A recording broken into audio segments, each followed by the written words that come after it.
Bonjour tout le monde, on est content de vous voir. Florent et moi, on va vous parler des... Alors, notre présentation s'appelle Android Testing Bootstrap with Genymotion, puisqu'il y aura un petit peu de Genymotion dedans. Pour ceux qui ne savent pas ce que c'est, vous saurez à la fin de la présentation, ne vous inquiétez pas. Et puis l'idée, vraiment, c'était... Notre objectif, c'est que pendant cette présentation, quand vous sortirez, vous aurez le Bootstrap, donc de quoi facilement faire des tests sur Android, qui couvre un maximum de choses, du moins les choses qui sont absolument essentielles à tester sur Android.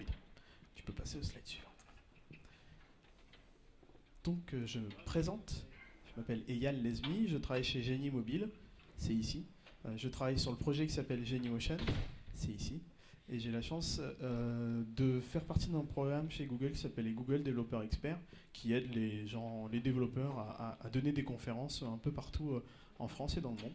Et Flo, je te laisse présenter en quelques mots. Alors moi je m'appelle Florent, je travaille aussi chez Genymobile. On est basé à Paris. Ouais. Je l'appelle. Et on recrute. Et on recrute. Ouais. Et à Lyon aussi, on recrute parce qu'on est aussi basé à Lyon. Exactement. Donc moi je suis développeur Android plutôt applicatif. Voilà. Pareil pour moi. Et pour information, vous avez un petit lien ici, bit.ly, gm-test, qui vous permet d'accéder directement à tous les slides ici, avec les speaker notes, avec les fautes d'orthographe et tout. Donc si vous voulez avoir du suivi, relire les slides plus tard, qu'on va alimenter aussi, il y a des choses qu'on ne vous montrera pas, genre des samples qui seront faits en démo, qu'on rajoutera en slide après. Donc vous aurez l'essentiel si vous n'avez pas encore accès à la vidéo, via les slides. Ok, on va vous faire un petit agenda de cette jolie session.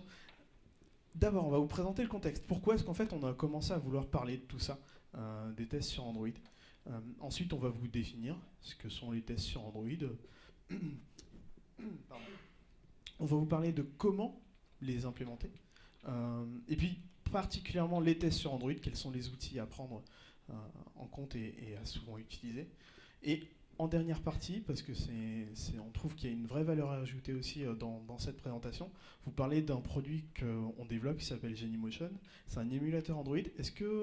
Quels sont ceux qui connaissent Genymotion? C'est cool ça.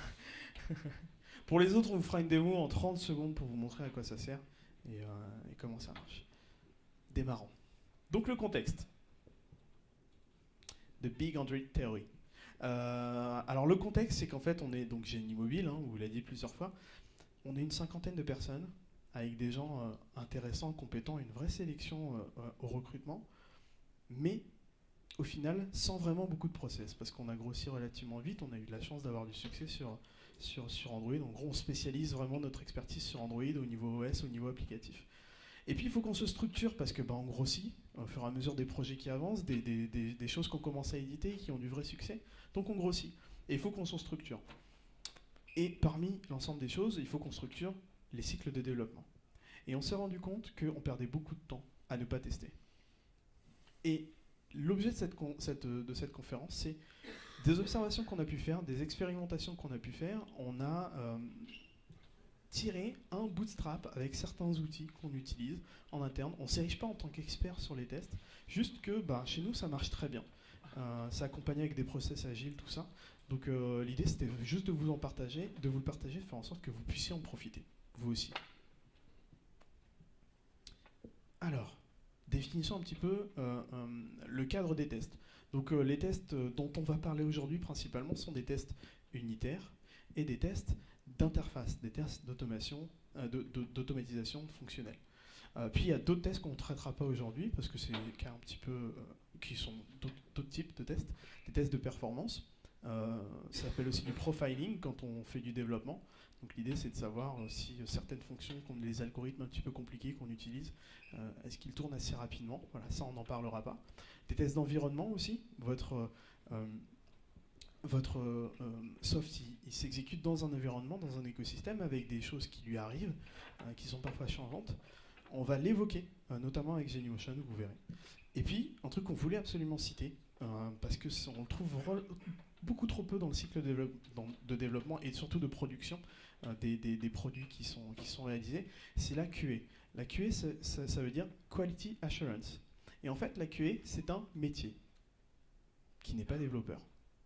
C'est des gens qui sont spécialisés dans les chaînes de production sur le fait de tester les softs qui sont produits par les développeurs. Donc en gros, c'est eux qui remontent les bugs avant que ça arrive en prod. Et donc là, on n'en parlera pas non plus.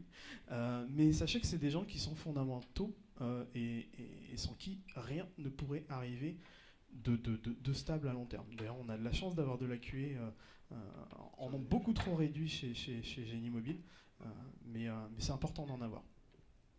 Tu peux passer au slide suivant. Ok, donc concrètement, qu'est-ce que c'est un test? Un test, la définition grossière qu'on peut lui donner, c'est que c'est une procédure qui va tester quelque chose, un algorithme ou une fonctionnalité qui aura été créée, d'accord, et qui va la valider. Donc ça, c'est la définition grossière. Nous, on voulait définir les tests en 4 points pour les développements Android. Le premier point, c'est que le test, il assure de la qualité. C'est son rôle, sa fonction. Il assure de la qualité du software qui a été développé par les équipes. Le deuxième point, c'est qu'il valide les spécifications qui ont été éditées précédemment au développement. Troisième point, il fait entièrement partie du cycle de développement. Et il faut le prendre en compte. C'est fondamental. Quand on veut le faire, il faut le prendre en compte dans le cycle de développement. Réserver du temps pour les tests. Et on gagnera du temps, mais ça, vous verrez, c'est plutôt la partie de flow. Et puis, quatrième élément, par définition, il est très souvent oublié ou très très mal fait, par définition. Ok, puis souvent on entend des choses sur les tests. Enfin, c'est vrai, moi je l'ai beaucoup pensé et je suis tout nouveau sur les tests sur Android. Donc je me disais, franchement, ça prend du temps. En plus, est-ce qu'on en a vraiment besoin? Je pensais vraiment pas. Et en plus, franchement, enfin, je sais pas pour toi, Flo, mais moi je trouve ça ultra compliqué. Ok, alors on va essayer de démystifier tout ça. Maintenant que Eyal a bien présenté le contexte, savoir qu'est-ce que c'est que les tests, moi je vais essayer un petit peu de vous convaincre de pourquoi faire des tests, à quoi ça sert vraiment. La première chose qui nous a sauté aux yeux quand on a commencé à implémenter les tests dans nos process, c'est qu'en fait les tests vous permettent vraiment de dire que votre appli marche. C'est pas juste ça marche sur ma machine.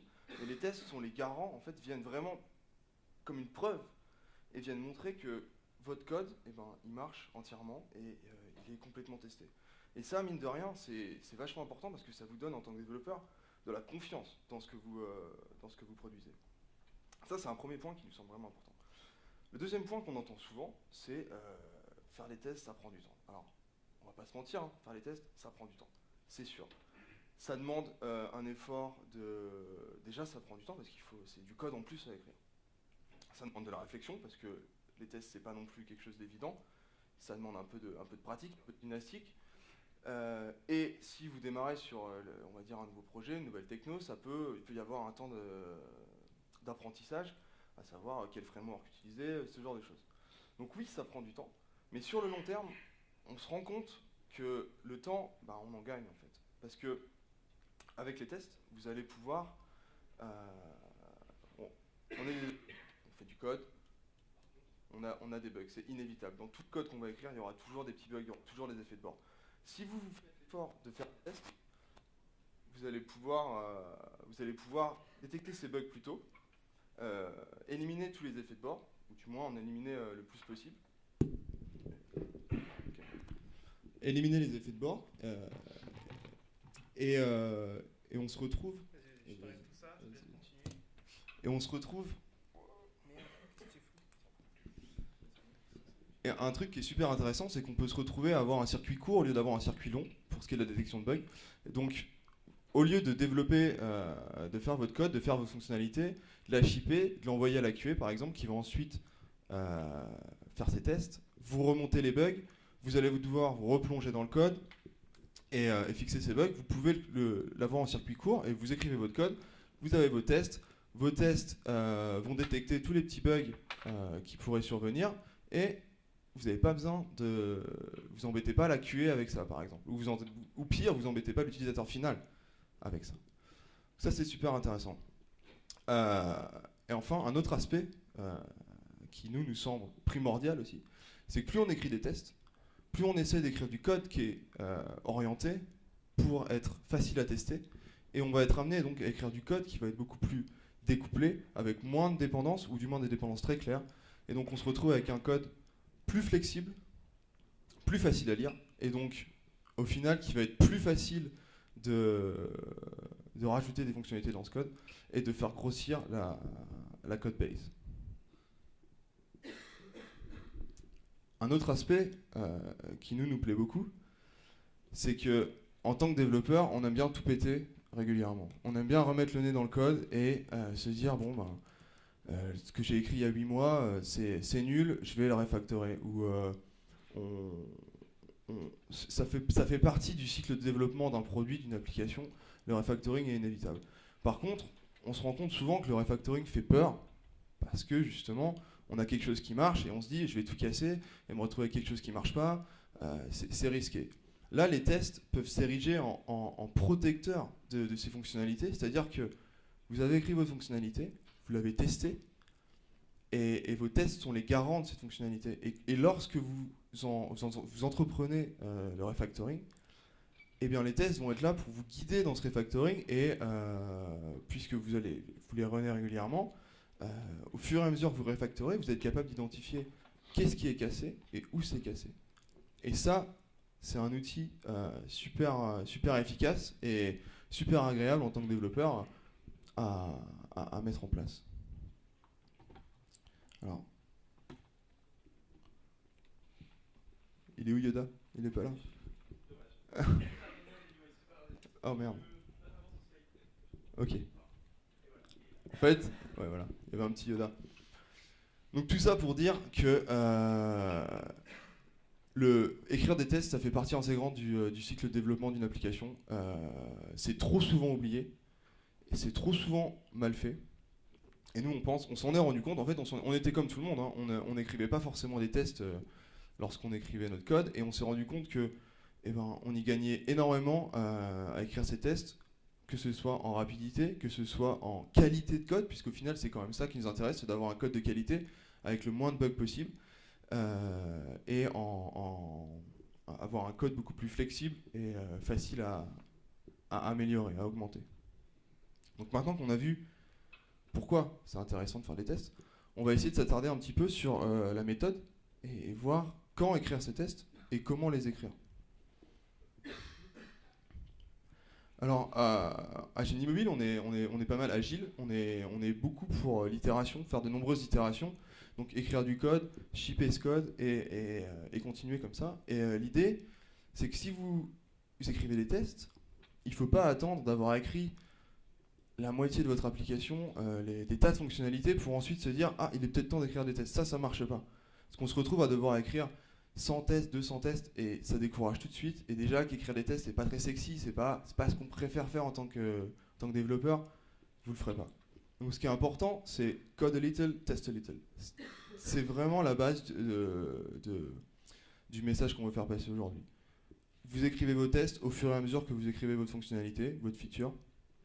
Et quand vous shippez cette feature, pour qu'elle soit review par exemple, vous êtes sûr, vous assurez d'avoir toujours des tests avec votre feature.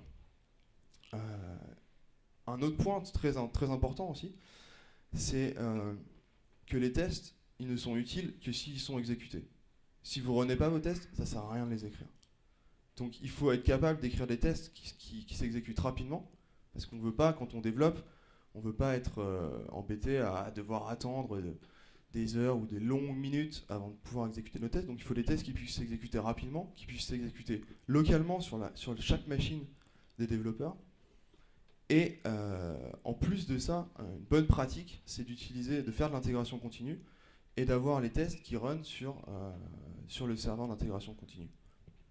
Et ça vous permet notamment de faire de la régression et de pouvoir vraiment voir comment évolue le soft à chaque nouvelle brique qui est ajoutée dans le code.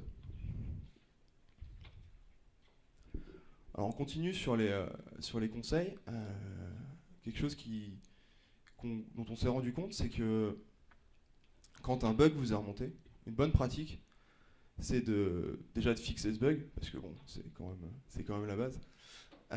Mais une fois qu'il est fixé, écrivez un test qui va venir loquer, qui va venir vraiment garantir que ce bug-là, ben, il ne pourra plus arriver. Parce que vous faites votre fixe, et peut-être que dans 2 mois, un autre développeur passe derrière et pour une raison ou une autre, va dégager ce fixe. Ben, le test sera là pour dire attention, il y avait un bug là, on l'avait identifié, et ben il est toujours là. Et ça, c'est vachement important parce que ça évite justement de se retrouver à répéter les mêmes choses, à retrouver les mêmes bugs qui reviennent et qui reviennent. Le deuxième point très important, c'est be serious.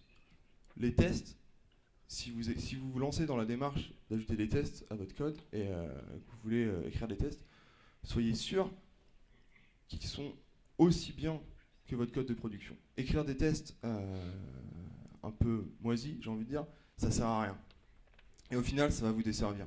L'idée, c'est d'être aussi exigeant dans l'écriture de vos tests que dans votre code de production, voire plus exigeant encore. Il faut s'assurer que les tests soient faciles à lire, faciles à comprendre, et donc qu'ils aient du sens. C'est un autre point qui du coup est un petit peu plus difficile à appréhender, surtout au début, parce qu'on se dit, voilà, je vais écrire des tests, et on a envie un petit peu de mettre des tests partout. Alors l'objectif, c'est peut-être pas forcément d'avoir 100% de code coverage dès le début, et ce qui est important, c'est de s'assurer que les tests soient pertinents. Il ne faut pas forcément tester tout, mais au moins tester tous les points clés, tous les rouages vraiment critiques de votre application. Alors on ne pouvait pas parler de méthodologie de test sans évoquer le TDD, le Test Driven Development. Le Test Driven Development, c'est une théorie qui voudrait que le développeur écrive les tests avant d'écrire son code de production. Donc l'idée, c'est d'écrire les tests, d'avoir des tests qui vont donc failer, d'écrire du code jusqu'à ce qu'on d'itérer comme ça, jusqu'à ce qu'on arrive à faire passer les tests. Et une fois que les tests passent, on retourne dans le code et on refactore ce code. Alors la théorie est très alléchante, on va dire. Ça semble être très sain comme méthode. Malheureusement, nous on pense que à appliquer, c'est quand même un petit peu rigide et au jour le jour, c'est pas forcément facile de se lancer dans cette démarche. Cependant, l'idée est plutôt bonne et nous, on prend un petit peu le problème à l'envers et on essaye, quand on écrit notre code, d'avoir les tests en tête. Et dès le début, donc, d'écrire du code qui va être facile à tester. Et ça, c'est le point important. Un autre point, c'est que le TDD peut parfois, du moins c'est notre avis, peut parfois s'appliquer, être tout à fait pertinent, j'ai envie de dire. Et par exemple, si vous avez un feature à développer qui a des limites très claires et des requirements très faciles à transposer en test, et vous savez que plusieurs développeurs vont bosser dessus, ça peut être très bien de transcrire ces requirements en test et d'avoir vos développeurs ensuite développer contre ces tests. Ok, alors, je vais boire un petit coup. Je te tiens le micro. Alors je précise pendant qu'il se prépare qu'on a des super goodies à vous faire gagner. On en a vraiment plein. Donc posez-nous des super questions dans les 30 secondes qui vous resteront après notre conférence. Alors maintenant qu'on a vu un petit peu la théorie, pourquoi faire des tests, j'espère qu'on vous aura au moins un petit peu convaincu ou poussé vers ça. On va s'intéresser aux tests dans l'écosystème Android, savoir comment appliquer ces tests sous Android, parce qu'au final c'est ça qui nous intéresse, on est des développeurs Android à la base. Alors la première chose qu'on peut se demander quand on se dit je vais faire les tests sur Android, mais pour faire quoi? Pour tester quoi? Qu'est-ce qui est important de tester? Alors selon nous, les choses importantes à tester, ça se résume en 3 points. On a d'abord l'interface utilisateur, puisqu'au final, votre application, votre mobile, c'est un device tactile, et l'interface, elle peut être moche. Les goûts de chacun sont les goûts de chacun, mais elle se doit d'être fonctionnelle. Donc ça, c'est un des éléments clés à tester. Ensuite, on va avoir toutes les briques métiers. Ce qu'on appelle les briques métiers, c'est les rouages de votre application. Ce qui fait que votre service marche ou ne marche pas. Et enfin, parce qu'on est sur mobile, et notamment sur Android, où il y a une diversité assez incroyable d'un point de vue des terminaux. Le device support, c'est important aussi de s'assurer que son application fonctionne bien autant sur un 4.0 qu'un 4.4 si c'est ce que vous targetez, que l'application va bien marcher même avec un réseau, un Wi-Fi par exemple qui va dropper beaucoup de paquets, que votre application va marcher sur un Samsung ou sur un HTC, ce genre de choses.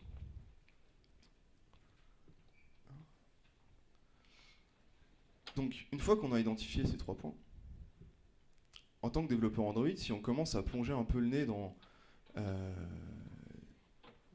va sur Internet, on essaie de regarder dans la doc, comment je peux faire mes tests, c'est pas forcément évident, parce que c'est assez touffu. Il y a énormément de frameworks qui vont un petit peu s'overlapper et proposer les mêmes services. La documentation officielle Google n'est pas forcément non plus la plus éclairante, elle donne pas forcément un bon fil rouge pour les développeurs. Et la grosse question, c'est que si on écrit des tests, on veut pouvoir, comme je l'ai dit plus tôt, les runner régulièrement et les runner rapidement. Et le framework Android, en fait, on se rend compte qu'il vient un petit peu nous mettre des bâtons dans les roues parce qu'il est fait pour être exécuté pour runner sur du Dalvik et donc sur des vrais devices ou des émulateurs. Et ce qu'on voudrait, quand on fait du unit testing par exemple, c'est pouvoir runner sur la JVM, sur la workstation du développeur. Donc à partir de là, on a identifié, nous, 3 façons d'écrire vos tests pour Android. Et l'idée, c'est que ces 3 façons sont complémentaires. Il ne s'agit pas de se dire qu'on utilise un seul axe, mais on combine ces trois axes. La première chose, le premier conseil qu'on pourrait vous donner, c'est de découpler le plus possible votre code Java du framework Android. Si vous pouvez avoir du code pur Java, c'est parfait parce que ça vous permet d'enlever cette dépendance au framework et d'écrire des tests qui vont être du JUnit classique que vous allez pouvoir faire runner sur la JVM de votre machine. Et ça, il n'y a pas plus rapide. Ensuite, parfois, on ne peut pas découpler le code. On se retrouve avec des dépendances dont on n'arrive pas forcément à se défaire. Et là, on peut utiliser Roboelectric. Alors, Roboelectric, c'est un framework qui va venir moquer le framework Android et qui va vous permettre d'exécuter vos tests sur une JVM tout en utilisant le framework, tout en faisant les appels au framework Android. Et enfin, en dernier recours, l'Android Test Framework, donc ça c'est ce qui est fourni, c'est les libs qui sont fournis avec le SDK Android. Lui vous permet de tester complètement tout le framework Android, d'aller tester vos cycles de vie de vos activities, de tester les accès, les permissions, ce genre de choses. Par contre, ça va s'exécuter sur un device ou sur un émulateur. Donc c'est évidemment beaucoup plus lent. Et ça, nous, on conseille plutôt d'utiliser ces outils-là pour tout ce qui va être UI testing. Alors,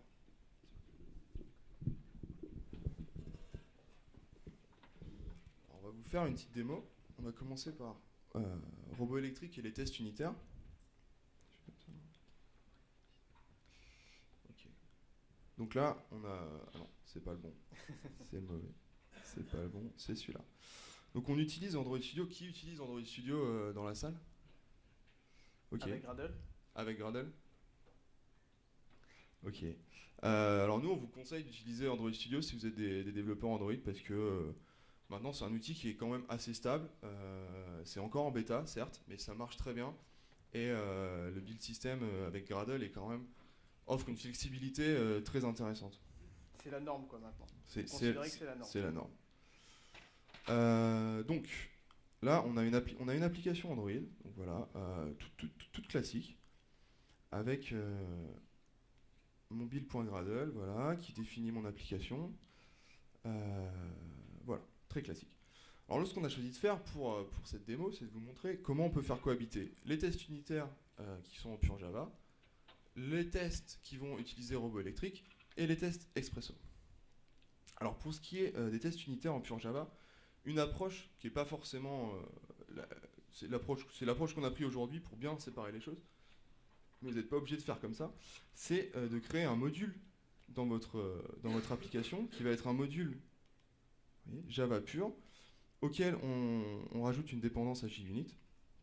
Et donc là, j'ai mon code Java, voilà, mes fonctions, j'ai ma classe calculator qui va faire des additions, des soustractions, des multiplications. Et à côté de ça, je peux avoir mes tests, donc calculator test, qui sont vraiment du JUnit 4, très classique. On a les annotations add_test qui représentent les différents tests que je veux exécuter. La notation before qui permet de faire un setup si vous avez des choses à préparer avant vos tests. Et une notation after qui va s'exécuter après. Donc voilà, mon code Java, très classique, et ma classe de test. Là, j'ai plusieurs tests, donc là, je veux juste tester que mes fonctionnalités marchent. C'est très simple.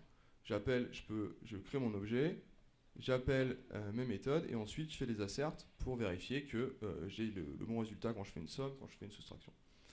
On peut les runner via la ligne de commande, ou directement... Qu'est-ce que j'ai fait ? L'écran est actif. Via la ligne de commande ou directement dans l'IDE pour ceux qui préfèrent, via Gradle. Donc j'ai mon application, j'ai mon module core, j'ai une tâche test qui est là, et là je peux l'exécuter. Voilà. Donc là, il a exécuté mes tests, les 4 tests sont passés, mon build est successful, impeccable. C'est rapide, ça run sur la JVM, pas de problème. Pour les tests robots électriques, donc ça s'intègre assez facilement avec Gradle aussi. Dans le build.gradle de mon application, je rajoute mes dépendances sur robot électrique, et ensuite mes tests vont venir se trouver dans le dossier Android Test, qui lui est automatiquement créé quand vous faites une nouvelle application. Quand vous faites un nouveau projet sous Android Studio, il vous crée un dossier main pour votre code Android et un dossier Android Test pour vos tests. Et dans ce dossier, on va avoir notre test robot électrique, donc quelque chose de très simple. Hein. Là, vous voyez, dans mon code Android, j'ai une classe main_activity. Dans mon code robot électrique, je viens tester cette classe. Donc là, vous voyez que je fais appel quand même au framework Android. Je vais créer l'activity et ensuite, je vais venir faire un find view by ID et je vais faire un assert pour bien vérifier que ma vue est visible quand je démarre mon activity. Donc là, de la même manière que j'ai runné les tests JUnit, je viens chercher ma tâche test dans mon application. Alors, elle est là. Je la lance. Et vous voyez qu'il me compile ça.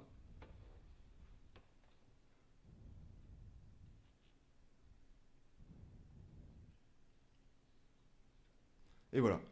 Donc là, il vient d'exécuter le test sur la JVM. Le build est successful. Alors, ce qu'on peut s'amuser à faire, c'est essayer de le faire. Parce que depuis tout à l'heure, vous vous dites, mais ça se trouve, il nous bluffe. Ce qu'on peut essayer de faire, c'est de venir faire un assert qui viendrait checker que la vue, en fait, n'est pas visible. Ce qui n'est pas le cas, puisqu'elle est visible. Donc, je relance mon test.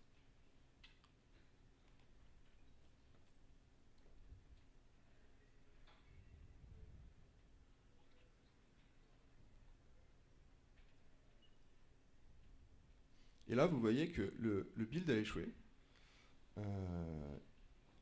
Un test complété, un a échoué. Et ici, vous avez un rapport de test que vous pouvez aller ouvrir dans votre navigateur qui va vous expliquer pourquoi le test a échoué. Et donc voilà, quelque chose qui vous dira que l'assert n'est pas bon parce que vous attendiez invisible et en fait, c'était visible. Donc voilà pour Robot électrique et JUnit. Les deux sont intégrés dans mon appli Android. Ça tourne sur une JVM, en local sur ma machine. Ça peut tourner sur mon serveur d'intégration continue. C'est rapide, je peux utiliser ça tous les day by day pour faire mon développement. Alors si on revient à la présentation, le deuxième point c'était de tester l'UI. Donc nous, ce qu'on vous conseille pour tester l'UI, c'est d'utiliser Espresso. Alors Espresso, c'est une librairie qui a été développée par Google, qu'ils utilisent en interne, et qui vient se placer au-dessus de l'Android Test Framework. Alors il y a des alternatives qui existent, hein. On peut penser à Robotium notamment. Nous, on a choisi Expresso parce que ça marche plutôt bien et on n'a pas eu à s'en plaindre pour l'instant. Après, à vous à chacun de trouver ce qui l'intéresse. Et donc, j'ai aussi une petite démo pour ça. Alors, Espresso à l'heure actuelle, c'est un petit peu compliqué à intégrer à Gradle parce qu'il n'y a pas vraiment de support Gradle. Nous, on utilise un repo de nos amis de Novoda qui maintiennent ça. Donc, vous voyez que là, j'ajoute la dépendance sur leur Maven. Et du coup, je peux l'intégrer directement dans mon application. De la même manière que j'ai ajouté une dépendance pour Roboelectric, je rajoute une dépendance pour Espresso. Alors la bonne nouvelle, c'est qu'à la DroidCon London de la semaine dernière, Google a annoncé qu'ils allaient faciliter tout ça, et si on a bien compris, Espresso fera partie directement des support libraries d'Android. Donc sera probablement beaucoup plus facile encore à intégrer à votre application. Alors pour la démo, toujours dans mon dossier Android Test, j'ai un dossier Espresso, ça c'est nous qui avons choisi de les mettre là-dedans pour bien les différencier de nos tests Roboelectric. Et là j'ai mon test Espresso. Donc là on se rend compte qu'on étend une classe qui fait partie de l'Android Test Framework. On a cette fonction de setup qu'on est obligé d'overrider qui correspond un petit peu à la fonction before qu'on va avoir dans un JUnit qui permet de faire toutes les initialisations qu'on veut. Excusez-moi. Et ensuite, on a notre test, donc qui commence par test et qui vient faire ici encore une fois un assert où là on vient, de la même manière qu'on le faisait dans Roboelectric, on vient détecter qu'une view est bien affichée à l'écran. Alors, est-ce que Genymotion est lancé? Ouais. Ok. Donc là, je vais le runner depuis un terminal. Donc j'utilise le wrapper Gradle et j'ai la tâche Connected Android Test qui me permet de compiler ce test Expresso et de le lancer sur Genymotion. Donc je la lance, j'ouvre Genymotion. Donc là on voit qu'il est en train de compiler. Et si tout se passe bien.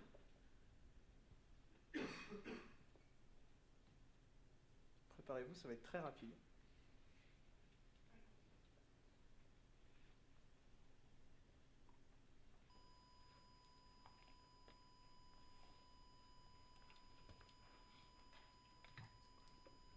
C'est long à arriver, mais c'est rapide. Voilà. Et voilà, donc là, il a lancé l'appli, il a instrumenté, il est venu faire son assert, il me retourne un bit successful parce qu'il a bien trouvé la vue qu'il voulait trouver. Donc là, on a couvert les trois types de tests. Les trois sont intégrés dans cette application. L'application, vous pouvez la retrouver sur notre GitHub, on vous balancera le lien un peu après. Et je laisse Eyal continuer avec Testing with Genymotion. Ouais, on va essayer de faire rapide parce qu'il nous reste pas grand chose. Non, c'est bon, j'ai le micro. Ok, donc vous avez vu maintenant là, vous avez votre bootstrap. En fait, vous pouvez déjà partir si vous voulez. Mais l'idée c'est qu'on vous montre comment on peut essayer d'aller encore plus loin avec les outils qu'on développe chez nous et qui sont, j'espère, assez pertinents.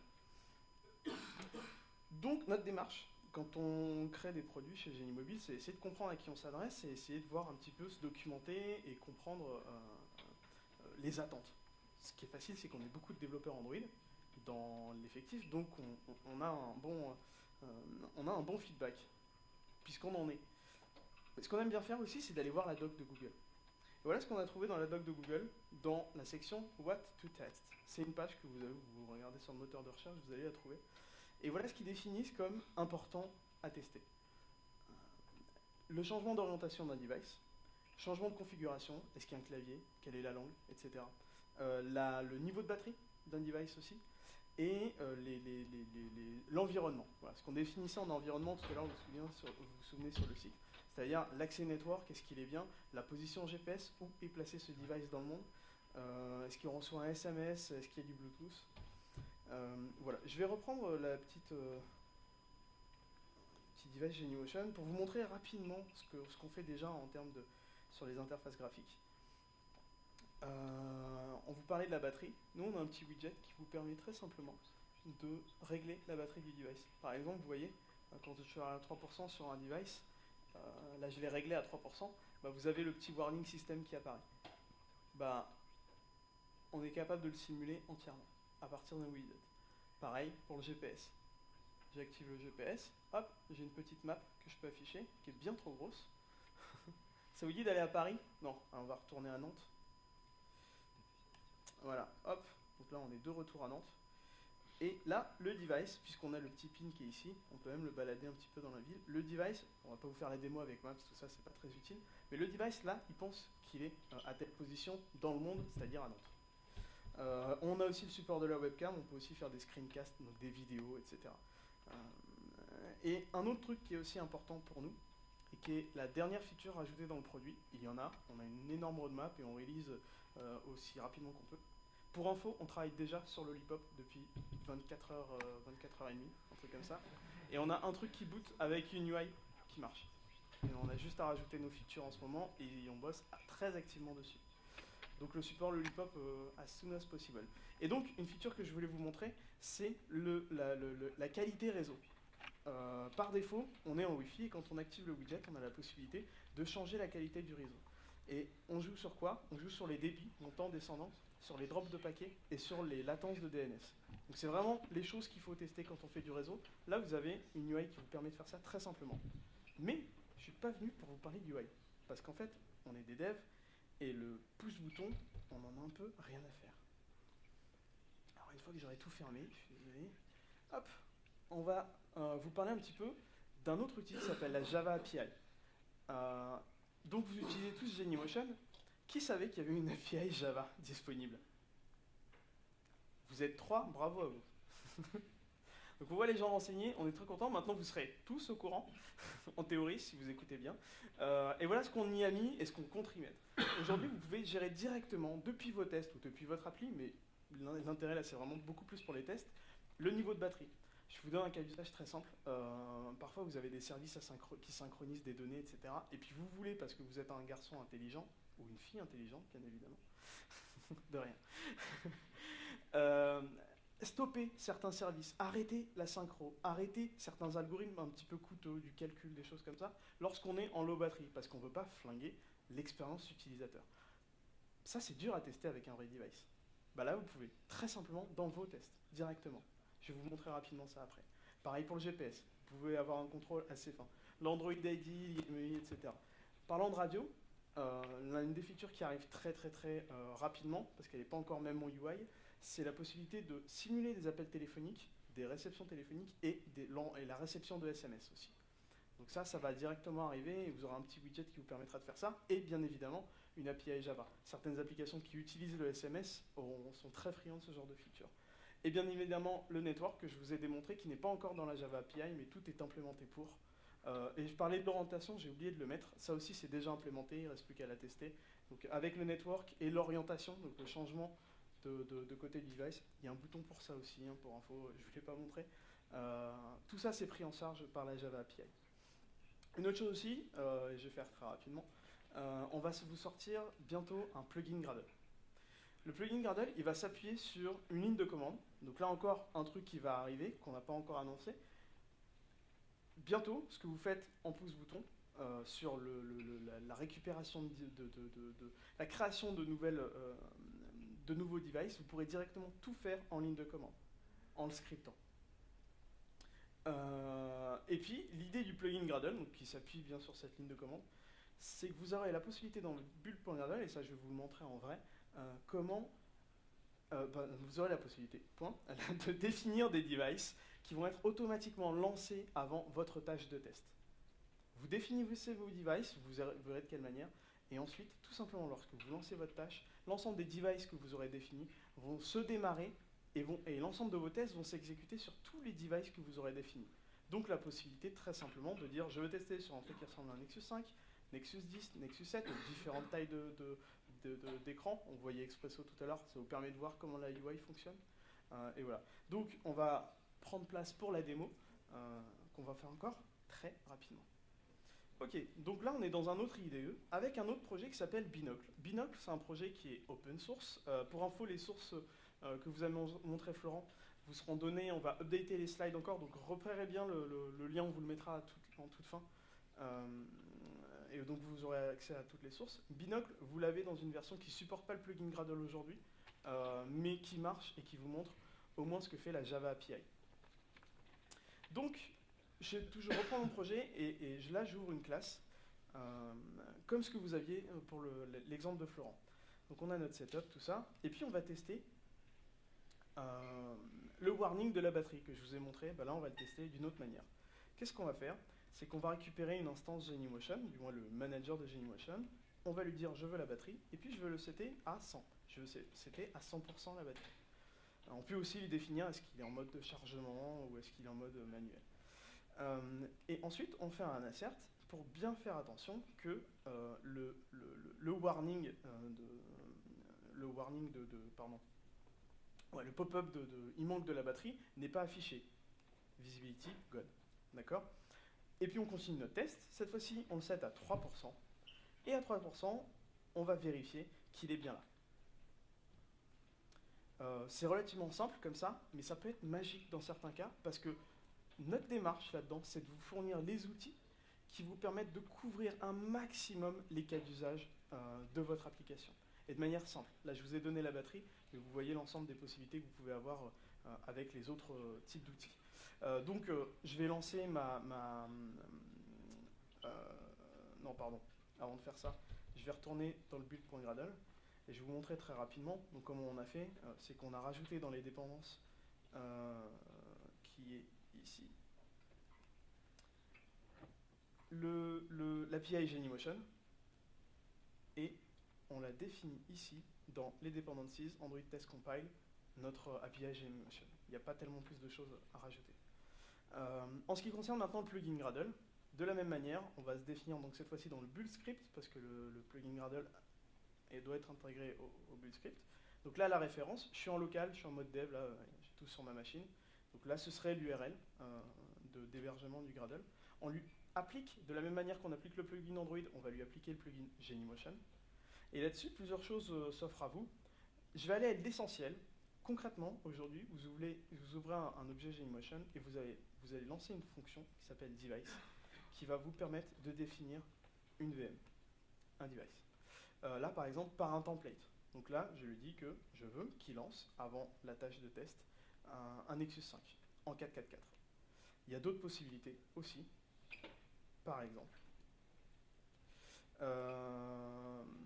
donner un nom à ce device qui va être créé à la volée, en fait. Et puis si le device est déjà créé, eh ben, le template on l'ignore, et puis on va lancer le device qui porte ce nom, déjà, et que vous avez en stocké. Donc ça peut vous permettre de faire gagner du temps. Et puis on peut aller encore plus loin.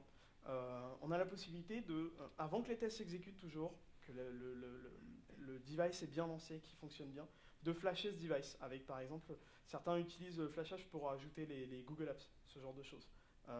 C'est quelque chose que vous pourrez faire directement. Vous avez juste à définir un point zip, ici, et ce point zip, il sera automatiquement flashé dans la partition système de votre device. On peut installer des applications. Si votre application dépend d'autres applications, et dont vous avez les APK, vous les installez directement. Et là encore, c'est totalement transparent pour vous. On peut pousser des fichiers, on peut récupérer des fichiers après l'ensemble des tests exécutés pour avoir, je ne sais pas si votre test doit produire un fichier, vous pouvez l'extraire très facilement comme ça et le mettre sur votre système, sur votre CI par exemple. Une autre chose aussi qui est intéressante, et je vais m'arrêter sur les choses, il y a encore vraiment d'autres paramètres, mais le dernier est intéressant, c'est quand vous renez vos tests, vous n'avez pas accès au logcat, surtout sur un CI. Ben là, avec la petite fonction logcat, vous allez juste lui dire, je veux que l'ensemble du logcat de ce device arrive dans tel fichier sur ma machine. Ça vous permet très simplement d'aller consulter les logcats pendant que les tests, qui auront été crashés pendant que les tests s'exécutent. Voilà. J'arrête la description de ce plugin tout de suite pour vous montrer la démo, très simple. Je vais fermer le device qui était déjà lancé. On s'en fout un peu, mais au moins ça fait un peu de ménage. Pour n'en garder qu'un seul défini, c'est toujours un Nexus 5 pour le coup. J'aurais pu changer, mais on va pas changer les choses avant le test. Hein. Ce serait bête. Hop, j'y retourne, j'y suis. Très bien. Donc je vais lancer simplement ma tâche Connected Android Test Donc là encore, c'est une autre moyen. 5 minutes, c'est cool. De toute façon, on est fini. Un autre moyen de runner votre test, une fois que vous l'avez fait, vous avez un petit bouton en haut parce que la tâche reste en mémoire dans Android Studio. Vous appuyez sur le play. Donc qu'est-ce qui s'est passé? Il a créé la VM, il lui a donné un nom au hasard. Bon, c'est des prénoms, mais c'était histoire d'eux. Et il lance ce device-là. Le device est en train d'être lancé. Ne vous inquiétez pas. S'il vous plaît, ne vous inquiétez pas. C'est quand même fou parce qu'à chaque fois, ça marche que pendant la répète.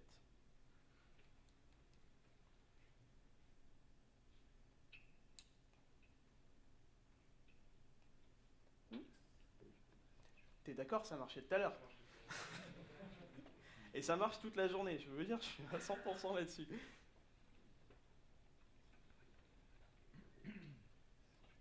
que ce serait pas un problème? Non, il n'y a pas de raison. Bon, en gros, l'idée, c'est qu'il y a un device qui démarre. Je vais le relancer. Ok, je vais relancer. Je pense que... Alors, pour tout vous dire, voilà. Et c'est intéressant parce qu'on touche à un point intéressant. Tout à l'heure, on vous parlait de TDD. Et on vous disait, c'est intéressant, il y a des cas d'usage très particuliers où la TDD, ça peut être bien à faire. Ces cas-là, c'est par exemple le développement de ce genre de truc. Alors, on n'est pas sur de l'application Android, mais on est sur deux modules. Un qui s'appelle GMTool, qui va être la ligne de commande de Genymotion, et un autre qui s'appelle le plugin Gradle, qui doit utiliser le GMTool. Vous avez une spec qui définit... Ah, ça avance. Vous avez une spec qui définit le Genymotion Tool, et puis un qui doit exploiter cette spec pour aller le taper dedans, récupérer des informations, etc., pour les faire cohabiter. Bah, de la TDD, qui permettent de définir l'ensemble des tests qui vont être runnés sur le GMTool, et qui valide que le GMTool fonctionne parfaitement. Donc, bon, on reprend la démo. Là, il run les tests. Je vous ai montré la batterie, mais en fait, ce binocle, il va aussi tester le GPS, l'IMEI et l'Android ID.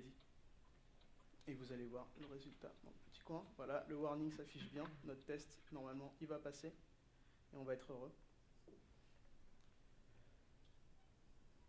Ça va continuer à runner et c'est juste en conclusion. Voilà, on vous parlait de TDD. L'idée, c'est un peu de boucler sur cette histoire. Nous, aujourd'hui, on n'a pas mis en place de test sur le Genymotion Tool.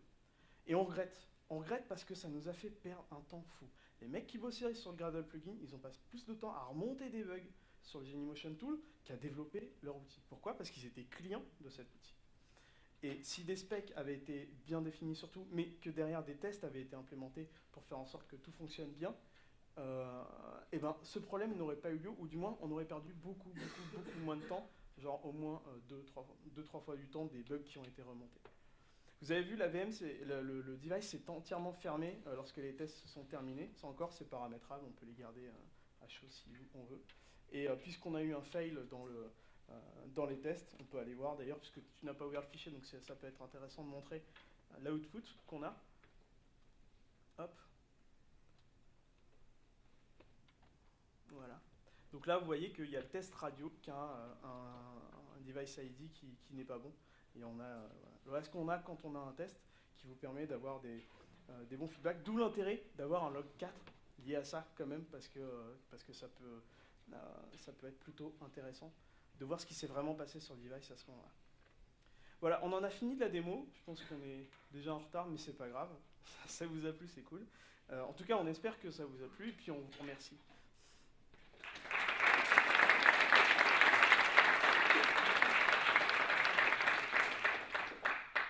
Je remets l'un des premiers slides, histoire que vous ayez l'URL.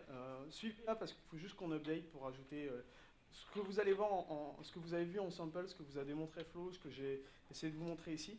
Peut-être pas la partie qui n'est pas encore sortie parce que c'est pas d'actualité et ça risque de bouger d'ici la release, mais que vous ayez tous les samples qu'on vous a montrés importants et les liens surtout vers le code source téléchargeable. Voilà, merci à vous. Est-ce que vous avez des questions si on a le temps?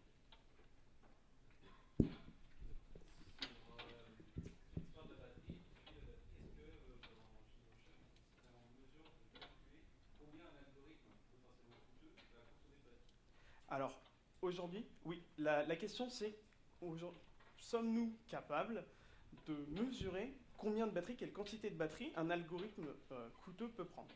Concrètement, aujourd'hui, je pense que dire oui serait une erreur, pour la simple et bonne raison qu'un algo, en fonction de la manière dont il est compilé, sur quelle plateforme il va tourner.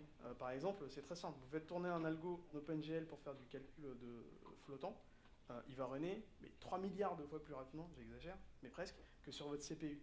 Quand votre GPU et votre CPU, en fonction des frameworks que vous utilisez, c'est différent. Et donc du coup, sur la quantité de batterie utilisée. Ce que vous pourrez faire, moi, si jamais on me pose la question, ce que vous pourriez faire, c'est faire tourner votre algo, un max, un certain temps, sur un device témoin, et puis ensuite, vous faites un ratio et vous dites, voilà, pendant tant de minutes, j'ai consommé tant de pourcents de batterie, ça correspond à tant de milliampères. Mais ça, je pense que c'est... Faut pas essayer d'avoir ce genre de raisonnement, en fait.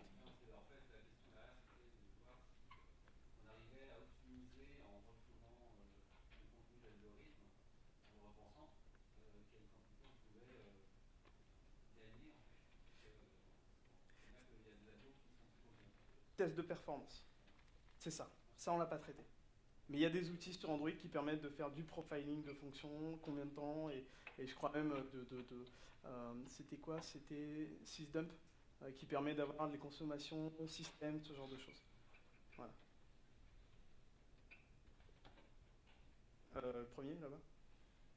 Faut-il tester ces tests? Parce que ça reste du code finalement.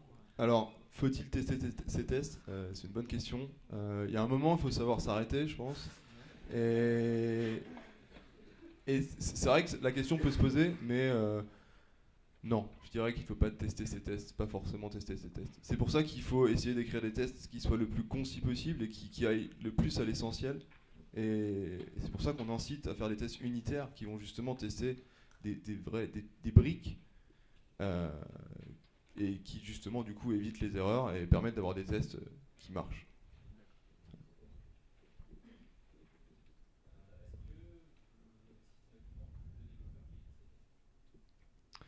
Alors, ça peut être une. Faut que tu répètes la question. Alors le monsieur demande si est-ce que c'est toujours le même développeur qui écrit ces tests.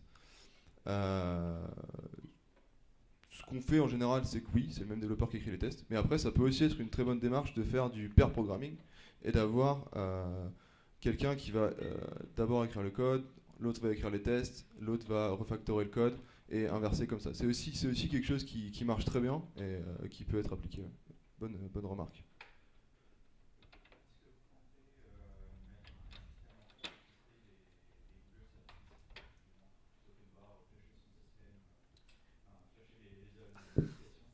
Aujourd'hui, nous n'avons pas le droit, nous n'avons pas la licence de Google nous permettant de distribuer les Google Apps sur nos devices.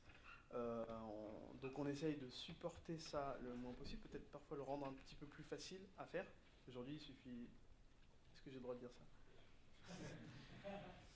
Renseignez-vous, Google est votre ami pour le coup, à trouver ce genre de solution. Mais aujourd'hui, on ne fera pas quelque chose d'illégal et on n'est pas enclin à se fighter avec Google sur ce genre de sujet. Ils ont le droit de maîtriser leur écosystème aussi, même si ça nous embête un peu. Mais il y a des solutions très faciles qui permettent de le faire. Je ne parlais pas de les distribuer, c'était de mettre un mode, un mode contrôlable via Genymotion. Parce que moi, l'authentification, je pense que ce serait beaucoup d'énergie perdue pour finalement avoir un truc qui ne marche pas. Parce que la fonctionnalité n'est pas là. C'est mon avis perso, hein, et je pense que c'est l'avis du product manager.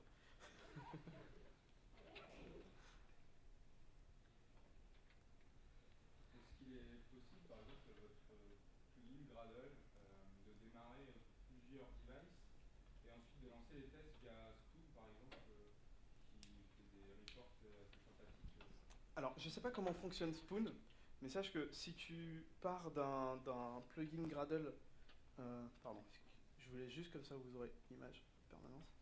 Je ne sais pas comment fonctionne Spoon, mais aujourd'hui, si tu es capable de lancer une tâche Gradle avant Spoon ou que Spoon lance une tâche Gradle, tu pourras directement lancer tout ce process-là. En fait, tu as deux tâches, pour être plus précisément, tu as deux tâches qui sont lancées qui correspondent à notre plugin. Le premier qui va lancer le device, le configurer, tout ça, et la dernière qui va potentiellement clore le device, supprimer la VM en fonction des configurations que tu as mis dans ton build.gradle. Donc c'est un plugin Gradle. Sinon, si tu veux pas être dépendant du plugin Gradle, tu as la ligne de commande qui te permet de faire ça. Quoi qu'il arrive, Spoon est compatible avec nos devices parce que Spoon fonctionne sur des devices physiques branchés en USB et que Genymotion est considéré par ADB comme un device physique. Ce que je veux dire, c'est que le plugin lance pas forcément les tests automatiquement. Il peut lancer que les devices et ensuite lancer la commande. Non, comment ça marche? C'est qu'en fait, je ne sais pas si tu as bien vu, j'ai lancé la tâche Connected Android Test, qui est une tâche Android, enfin fournie par le plugin Android. Et comment marche le plugin? C'est qu'en fait, on teste s'il y a le plugin Android qui est présent. Et si le plugin Android est présent, nos deux tâches vont venir s'insérer avant et après Connected Android Test. Et tu as la possibilité, c'est des trucs que je ne vais pas montrer, tu as la possibilité de dire en fait c'est pas en Connected Android Test que je veux, dans lequel je veux insérer mes trucs. C'est par exemple, je connaissais des mecs de chez Mythic qui sont en train de développer un plugin Calabash de Gradle.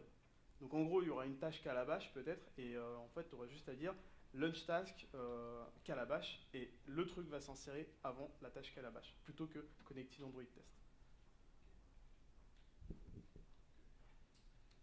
C'est fini ou une dernière? Une dernière. On a Jenkins chez nous. Merci à vous et puis si vous avez d'autres questions, on est là, on discute. J'ai juste un truc. J'ai une toute dernière question et ça sera très rapide. Combien il y a d'utilisateurs payants dans la salle de notre licence? Aucun. Tout ce qu'on vous a montré ici, la ligne de commande, la Java API, tout ça c'est sur les licences payantes. Sachez-le, si vous êtes une entreprise, c'est 300 €. Et quand vous êtes un indie, il y a une réduction, ça vous fait que 100 € par an. Voilà. Si vous voulez avoir des détails, ce genre de trucs, venez nous voir, il n'y a pas de souci. Et aussi, on lance un programme bêta de ces features-là avant de les release. Donc pour les personnes qui sont payantes, donc si vous êtes intéressé à être payant et de participer au programme bêta, venez nous voir parce qu'on ne diffuse pas l'URL aujourd'hui, on préfère faire ça de proche en proche. Merci à vous.